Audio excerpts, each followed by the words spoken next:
নমস্কার সবাই জানাই শুভ দুপুর। আজকে দুপুরবেলাতে আমি মিক্স ডাল রান্না করলাম। এটা ফ্রাই বানাই, 2-3 রকমের ডাল মিক্স করে বানাইলে খাইতে ভালো হয়, টেস্টটা ভালো হয়। এখানে আমি পেঁয়াজ রসুন আর টমেটো কাটতে রাখলাম। এখানে তেল দিলাম, কড়াইতে তেল গরম হইল, পেঁয়াজ আর রসুনগুলো দিয়ে দিলাম, শুকনো লঙ্কা দিয়ে দিলাম, এগুলি লাল করে ভাজা টমেটোটা দিয়ে দিব। টমেটোটা দিয়ে দিছি,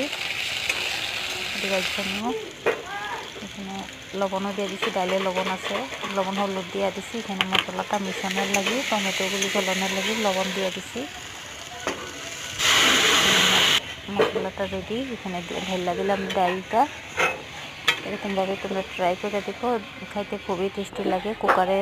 কুকারে দিয়ে দিছি, কুকারে সিটি মারাই নাই, সিটি মারবার আগে বন্ধ করে দিছি। দুপুরে রান্না আবার আমার কমপ্লিট।